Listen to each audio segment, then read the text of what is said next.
Share market in Kannada ಚಾನಲ್ಗೆ ತಮಗೆಲ್ಲರಿಗೂ ಸ್ವಾಗತ. ಇವತ್ತು ಬಂದು 10 ಸೆಪ್ಟೆಂಬರ್ 2024 ಚಿನ್ನದ ಬೆಲೆ, ಬೆಳ್ಳಿಯ ಬೆಲೆ, ಕಚ್ಚಾ ತೈಲದ ಬೆಲೆ ಏನಾಯಿತು ಅಂತ ನೋಡ್ಕೊಂಬರೋಣ ಬನ್ನಿ. MCX multi commodity exchange market ಇವತ್ತು ಚಿನ್ನದ ಬೆಲೆ ಬಂದು 24 ಕ್ಯಾರೆಟ್ ಚಿನ್ನದ ಬೆಲೆ ನೋಡೋದಾದರೆ ಬೆಂಗಳೂರಿನಲ್ಲಿ ಪ್ರತಿಯೊಂದು ಗ್ರಾಮಿಗೆ 7,284 ರೂಪಾಯಿ ಆಗಿದೆ.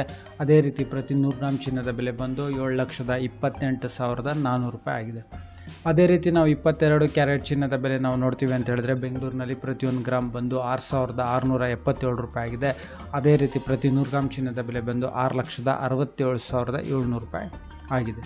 ಹಾಗೆ 18 ಕ್ಯಾರೆಟ್ ಚಿನ್ನದ ಬೆಲೆ ನೋಡೋದಾದರೆ ಬೆಂಗಳೂರಿನಲ್ಲಿ ಪ್ರತಿಯೊಂದು ಗ್ರಾಮ್ ಬಂದು 5,463. ಅದೇ ರೀತಿ ಪ್ರತಿ 100 ಗ್ರಾಮ್ ಚಿನ್ನದ ಬೆಲೆ ಬಂದು 5,46,300 ರೂಪಾಯಿ ಆಗಿದೆ. ಹಾಗೆ ಬೆಳ್ಳಿಯ ಬೆಲೆ ನೋಡೋದಾದರೆ ಪ್ರತಿಯೊಂದು ಗ್ರಾಮ್ ಬೆಳ್ಳಿಯ ಬೆಲೆ ಬಂದು ಬೆಂಗಳೂರಿನಲ್ಲಿ 84 ರೂಪಾಯಿ. ಅದೇ ರೀತಿ ಪ್ರತಿಯೊಂದು kg ಬೆಳ್ಳಿಯ ಬೆಲೆ ಬಂದು ಬೆಂಗಳೂರಿನಲ್ಲಿ ಇವತ್ತು 84,000 ರೂಪಾಯಿ ಆಗಿದೆ. ಪೆಟ್ರೋಲ್ ಮತ್ತು ಡೀಸೆಲ್ ಬೆಲೆ ನೋಡೋದಾದರೆ ಇದರಲ್ಲಿ ಯಾವುದೇ ರೀತಿ ಬದಲಾವಣೆ ಇದೆ. ಪ್ರತಿ ಲೀಟರ್ ಪೆಟ್ರೋಲ್ಗೆ 102 ರೂಪಾಯಿ 86 ಪೈಸೆ ಬೆಂಗಳೂರಿನಲ್ಲಿ. ಅದೇ ರೀತಿ ಡೀಸೆಲ್ ಬೆಲೆ ಬಂದು ಪ್ರತಿ ಲೀಟರ್ಗೆ 88 ರೂಪಾಯಿ 94 ಪೈಸೆ ಆಗಿದೆ. ಹಾಗೆ ಕಚ್ಚಾ ತೈಲದ ಬೆಲೆ ನೋಡಿದರೆ ಇವಾಗ ಸುಮಾರು 5,710 ರೂಪಾಯಿನಲ್ಲಿ ಟ್ರೇಡ್ ನಡೀತಿದೆ. ಈ ವಿಡಿಯೋ ನೋಡೋದಕ್ಕೆ ತಮಗೆಲ್ಲರಿಗೂ ತುಂಬ ಧನ್ಯವಾದ. ದಯವಿಟ್ಟು ವಿಡಿಯೋನ ಲೈಕ್ ಮಾಡಿ, ಶೇರ್ ಮಾಡಿ, ಕಮೆಂಟ್ ಮಾಡಿ, ಚಾನಲ್ನ ಸಬ್ಸ್ಕ್ರೈಬ್ ಮಾಡಿ. ತಮಗೆಲ್ಲರಿಗೂ ತುಂಬ ಧನ್ಯವಾದ.